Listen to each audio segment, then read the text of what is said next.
Before I became governor, increases in spending were promised that simply could not be kept. If ever Maryland needed a dose of honesty, it's now.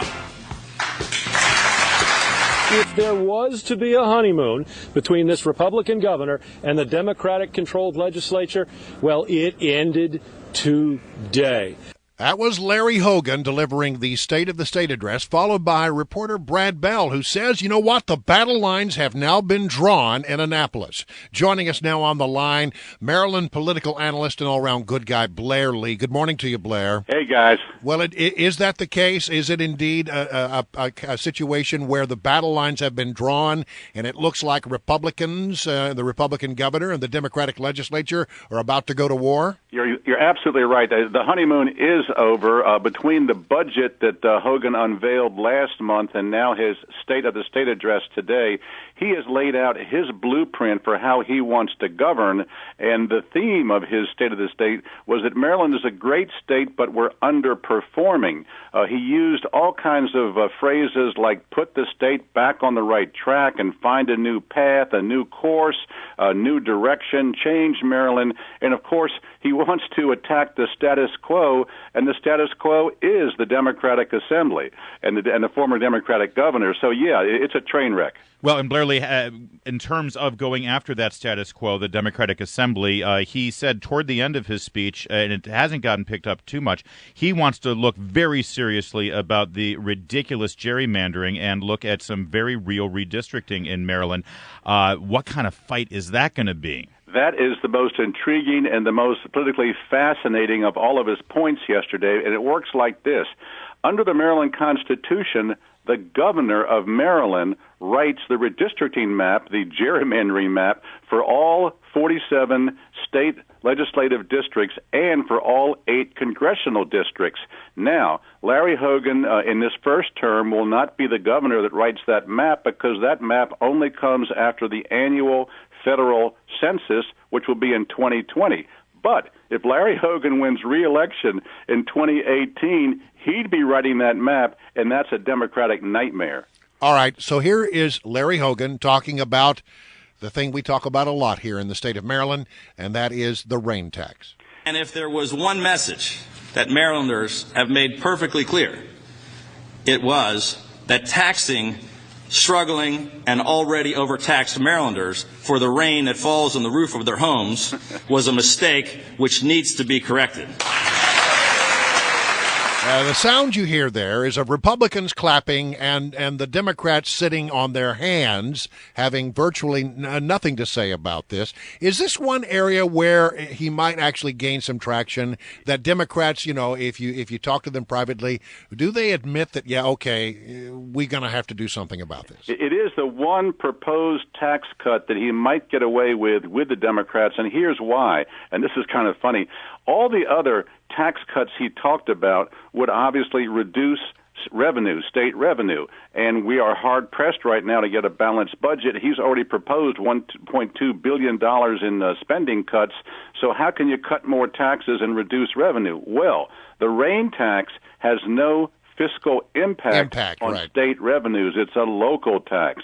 It only applies to 10 counties, and if we repealed the rain tax, those 10 counties could still meet EPA mandates for Clean Bay by using other parts of their budget, or perhaps the state could simply allow those locals to use their general fund rather than a special real estate tax. All right, so Blair Lee, you know all the players here, you know Maryland politics. That's why we have you on so often to discuss these things. Who's going to be Hogan's bête noire, as it were? I mean, there's going to be a titanic showdown here, and it's going to be the governor versus somebody from the Democrats. Is it Peter Franchot, who for up until now has been doing a lot of happy talk there with the governor, or is it going to be the speaker? Who do you see emerging here for the Dems? Peter Franchot does not have a vote in the state legislature, so he can't be much help. I was intrigued by Hogan's gauntlet he threw down to the Democrats yesterday. He said, I'm willing to compromise with the Democrats on the budget, on fiscal issues, except for 3 things: no new taxes, no new debt, and no new deficit. And that's exactly where the Democrats want to go. What we're already hearing from Democratic leaders is we don't have to have this much pain, this much austerity. We can live with a structural deficit for several more years. Instead of having these painful cuts to education and to higher tuition increases at the state universities, why don't we just raise taxes on the rich and raise taxes on businesses? That's how to balance our budget. And that's exactly what you're hearing on Capitol Hill and from the White House with Barack Obama. If the people of Maryland wanted that, that would have been Anthony Brown giving the speech yesterday. Exactly. Right. And this is going to be the big push and shove now, is to find out, does Hogan really have a mandate or not? And that's why his budget was so crafty, very adroit, because it didn't give a lot of pain to a few people. It spread the pain fairly evenly across many sectors. There's not going to be a whole lot of austerity and pain because of Hogan's budget cuts. All right, so, Mike Miller, who's been the president of the Senate since, I think, maybe the turn of the century. I'm not sure. I'll have to check on that fact. Which century? Wait, which century? The turn of this century isn't that big of a deal. Yeah. All right, but listen, here's the thing, though. He is said to be apoplectic about this speech. I mean, he was said to be really angry. What's going on with Mike Miller? Well, it's been so long since we had a Republican governor that I guess they're used to hearing Democratic governors tell them how great they are, the Democrats in the Assembly. Mike Miller is angry because basically Larry Hogan indicted the 8 years of Democratic control we just had, which raised 40 taxes and killed our economy and gave us a very bad business image. This is interesting. This is what Hogan said yesterday, which I found intriguing. He said, "Every decision I make as governor will be put to a simple test.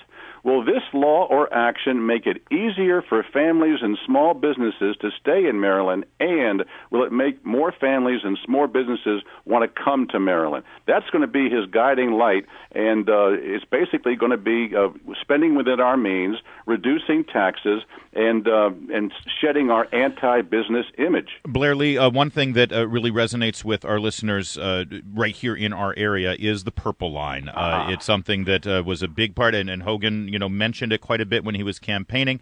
Did he mention the Purple Line at all in his speech? And what do you think? I mean, you know Silver Spring and development and things that are going on in this area. What do you think the prospects are to actually connect the metro between Bethesda and Silver Spring? That's a great question. There wasn't a word directly about the Purple Line here in our part of the state or the Red Line up in Maryland. This is about $5 billion plus in light rail projects that were scheduled under O'Malley, have been put up for review by Hogan. He didn't mention them directly, but he did mention them indirectly in a couple different ways.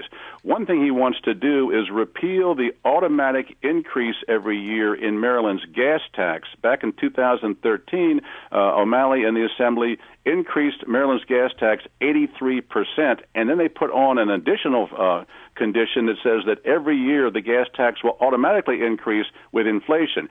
Hogan wants to repeal that part. That would take away some of the transportation funding and perhaps make it impossible to finance those two light rail projects. He also said he wants to give back hundreds of millions of dollars to the counties that O'Malley and legislatures swiped from the counties for road maintenance and repair, and that would also drain money out of the Transportation Trust Fund and make it impossible to finance those light rail projects. So you can see where he's going. Yep, he sure can. All right, Blair Lee, always good stuff, man. Thanks, Blair. Greatly appreciated. Thanks, guys.